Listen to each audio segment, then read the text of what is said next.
Bonjour les filles, j'espère que vous allez bien. Aujourd'hui, je vais vous présenter ma recette de la cire orientale. En fait, vous savez que j'adore les produits faits maison et je fais pratiquement toutes mes cosmétiques moi-même.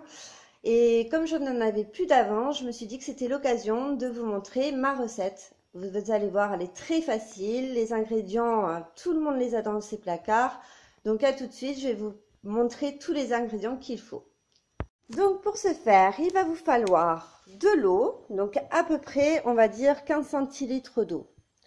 Voilà. Ensuite, j'ai pressé un jus de citron que j'ai passé au chinois pour enlever les bouts de citron, tout simplement.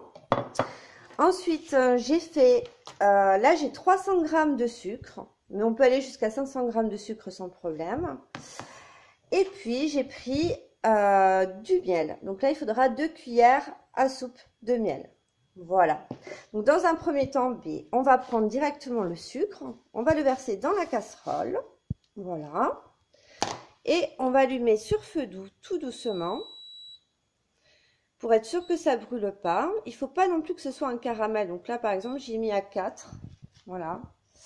Si vous le voyez. Donc vous prenez après une cuillère en bois quand même. Pour être sûr que ça ne brûle pas. Hein. Donc voilà, là on va attendre que le sucre fonde un petit peu. Avec la cuillère en bois, je remue tout doucement pour être sûr que ça fasse pas... Il ne faut pas que ça aille jusqu'à faire du caramel, hein, bien sûr. Hein.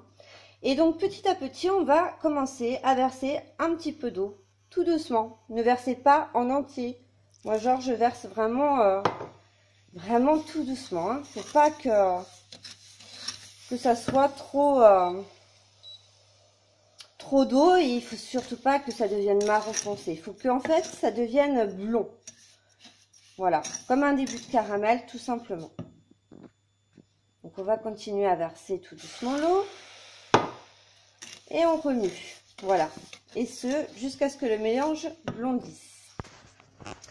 Voilà, alors mon mélange a blondi, il est prêt. Donc pour voir s'il est prêt, en fait, on prend la cuillère et sur le plan de travail, on vient voir si les gouttes sont bien bombées. Là, c'est le cas, donc ça veut dire que ma préparation est à bonne température. Voilà.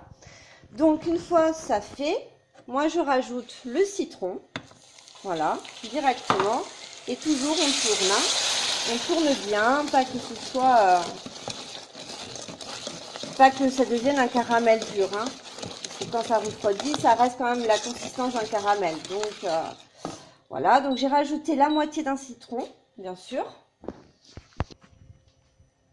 Et ensuite, on va ajouter donc les cuillères de miel. Donc là, j'en avais déjà ajouté une juste avant. Et là, j'ajoute la deuxième. Voilà, tout simplement.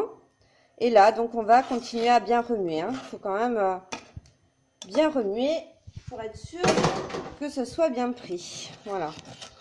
En même temps, je mets tout... tout au sale. Voilà, donc là vous voyez le mélange est plutôt bien fait. Donc moi, ma petite astuce pour que ça aille un tout petit peu plus vite, c'est que là je vais augmenter un petit peu la température. Voilà, pour accélérer quand même, pas que ce soit une vidéo non plus qui soit trop longue pour vous.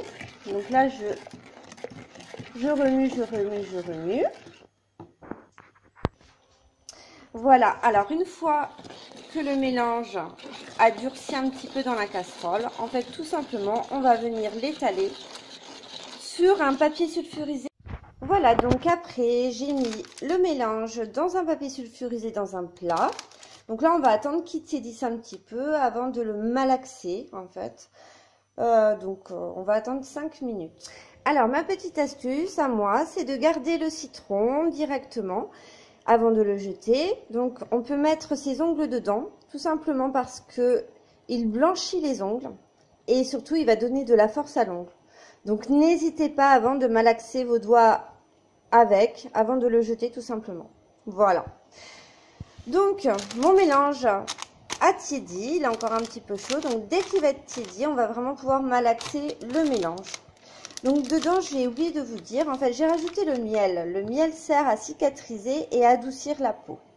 Et le citron sert à cicatriser et désincruster la peau. Surtout, n'oubliez pas, avant d'épiler, enfin pour ma part, moi je fais un gommage au marc de café. Donc c'est plutôt bien parce que du coup ça enlève les poils incarnés et ça prépare la peau à l'épilation. Pour cette préparation, vous pouvez également la conserver donc dans une boîte en fait fermée bien sûr, au réfrigérateur pendant 2 mois. Donc c'est plutôt économique, hein. Pour ce faire, il suffira juste de l'étaler comme des bandes en fait sur la peau, sur les jambes par exemple. Vous l'étalez et puis vous tirez dans le sens inverse des poils. Et en fait, vous allez préparer des noix, mais ça, je vais vous le montrer. On va faire des boules comme la grosseur d'une noix à peu près. Et ça, on l'étale sur la jambe et on tire dans le sens inverse. Vous changez la bande une fois que vous voyez que ça épile beaucoup moins les poils, en fait, tout simplement. Donc voilà. Et ensuite, donc cette préparation, comme je vous l'ai dit, on la garde 2 mois au réfrigérateur. Franchement, il n'y a pas plus simple à faire. Il suffit juste de s'entraîner pour être sûr que voilà, vous maîtrisez bien. Mais avec ma recette là, vous devrez pouvoir trouver la bonne consistance. Voilà les filles. Alors, ma boule est prête. Donc, il suffit de la prendre et en fait, tout simplement de la malaxer pour qu'elle prenne une jolie couleur. Donc là, vous le voyez, elle est blond clair. Voilà. La petite astuce, c'est que c'est un peu collant. Donc, en fait, moi, je prends de l'eau froide sur mes mains et ensuite, je peux la décoller plus facilement et du coup, la malaxer plus facilement.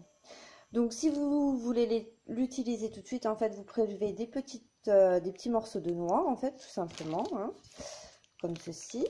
Et en fait, vous l'étalez après sur la partie que vous souhaitez tout simplement épiler. Donc, soit vous pouvez faire des bandes, ou alors vous pouvez carrément faire des boules et les appliquer carrément sur les zones à épiler, hein. Ça, c'est tout à fait faisable. Voilà. Et pour celles qui ne veulent pas l'utiliser maintenant et qui l'ont préparé en avance comme moi, par exemple, et bien tout simplement, je la mets dans une boîte et je la place au réfrigérateur et on peut la conserver pendant 2 mois.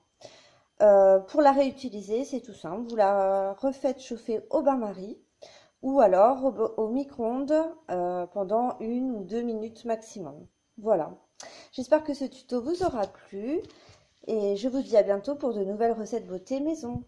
Au revoir les filles!